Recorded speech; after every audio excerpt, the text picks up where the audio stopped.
Hello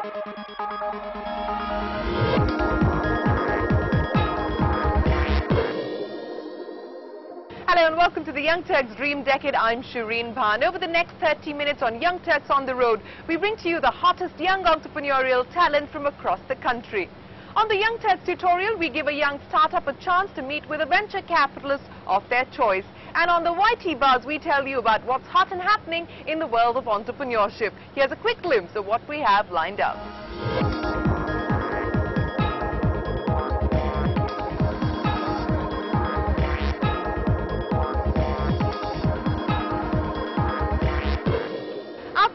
Today, Manas Fuloria launched his software development company in 1996. Today, Nagarro has acquired a global footprint with offices in Europe, South America and the US. He currently has about 1,200 employees and has been rated by NASSCOM as one of the 5 emerging companies to watch out for in India. Sagat went on the road to find out more about Manas and Nagarro.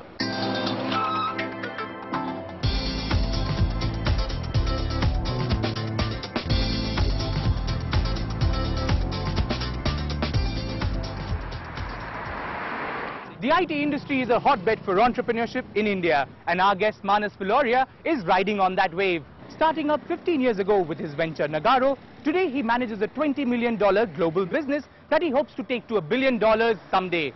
Here's how he hopes to get there. A part of the $60 billion IT and software services business in India, Manas Fuloria is bringing back-end IT businesses to the forefront. A master's from Stanford and a PhD in operation management and manufacturing from IT Delhi, Manas left a career in consulting to turn entrepreneur.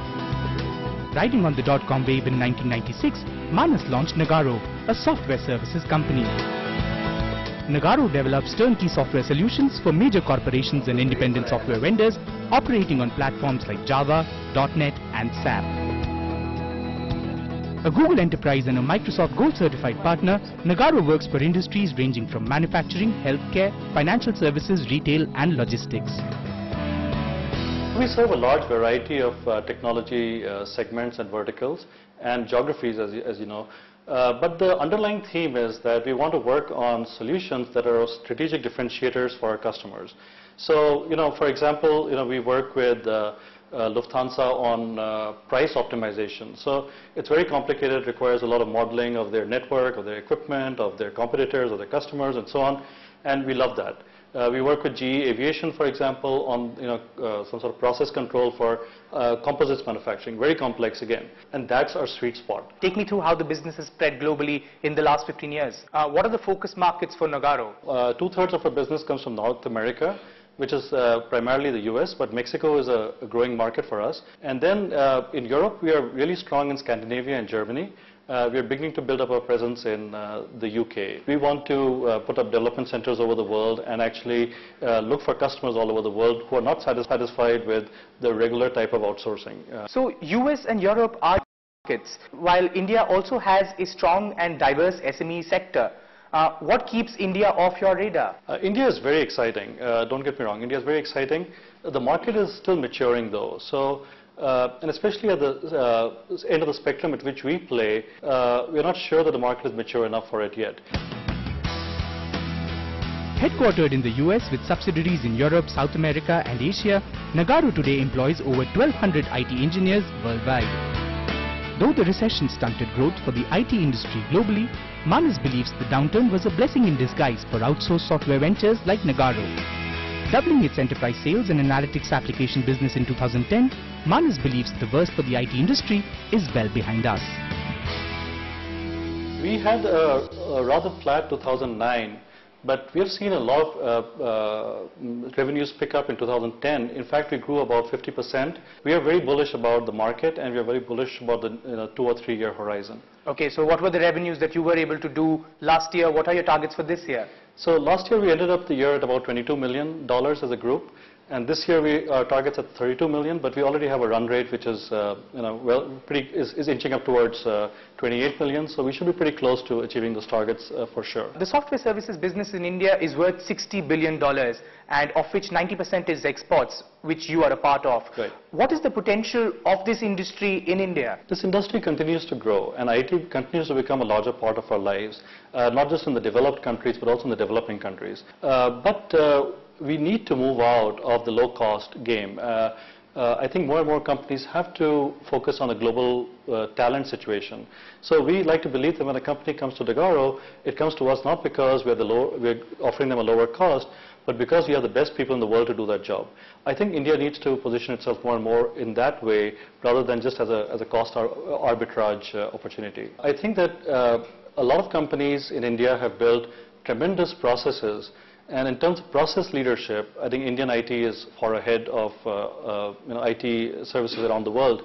So we believe, for example, that person for person, we have the brightest minds in companies of our size or larger. So we don't grow as fast, but we are able to occupy this niche. And in the years to come, this will become more of a feature. You'll find companies starting to pick different USPs to differentiate themselves from what is otherwise considered as outsourcing to India, a very generic sort of term. You operate on open source knowledge space. What are the new technology trends that you see in the business? I think the big meta trend is mobile. So we are building a large mobile practice, and we are trying to we had this announcement just recently about Microsoft and Nokia. Now something like that, when it happens, it just sets a whole lot of possibilities in motion. So we're trying to stay ahead of that curve. We work with a lot of smaller ISVs, not for revenue so much, but to stay abreast of the latest and the greatest technologies. Rated among the global outsourcing top 100 in 2010 by the International Association of Outsourcing Professionals, Nagarro has also been ranked among the top 5 emerging companies by NASSCOM in India. Taking his lessons in entrepreneurship to other emerging entrepreneurs, Manas has now embarked on a new journey as an angel investor. You're also a VC. You have co-founded an angel venture capital fund. How did that happen? Take us through that. I think over time we realized that access to capital is a major part of the challenges which an entrepreneur faces. So you don't want to see great entrepreneurs come crashing down at that point. And so after a number of startup associations, I began to feel that we needed to start to do something to help deserving entrepreneurs, and we set up this small thing in a small way. So what are your areas of interest for investment? Well, it's not so much about a vertical in particular, but it's more about the people. You want entrepreneurs who are they have the optimism, because you have to have mindless optimism to be an entrepreneur. But you also want people who are thinking about the ways in which they can fail. And then that's the ideal person to invest behind. Okay, I want to ask you this. You're an entrepreneur and you're also a VC. How are you able to juggle both the roles? Do they complement each other, or are they often in conflict? The real thing is that a fresh entrepreneur is not like a VC. He has boundless optimism. The VC has boundless pessimism, if I may say so.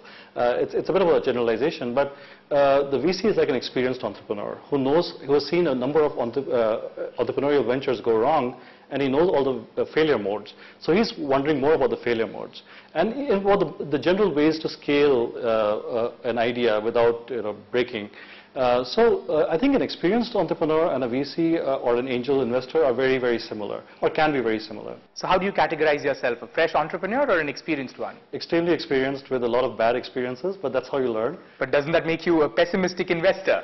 No, I think it makes you a realistic investor. So Manas, tell us, what are the newer verticals that you're looking at, and in terms of scale, how are you looking to scale up the venture? We are growing very fast. We expect to hire about 3,000 people in the next 3 years. And we have taken about 5 acres of space in the Mahindra SEZ at Jaipur, and which can house up to 3,000 people. And we are beginning construction on that very, very soon. We want to be a billion-dollar company someday. And if you look at Infosys, when it was our age, 15 years ago, they were almost exactly the same size, exactly the same revenues. So we don't see any reason why we cannot be another Infosys. At the same time, we don't want to be exactly an Infosys. We want to still maintain our niche of being, as I said, on the elite part of the spectrum, because Infosys has been there and has done that already, right? So we want to be doing something slightly different.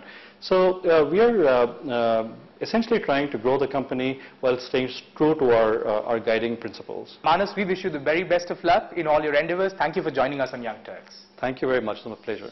Manas here is wishing you the very best of luck. Time for a break, but when we return on the Young Turks tutorial, Deepak Punwani of Nuru Energy in a masterclass with Arun Dyers of Avishkar Capital.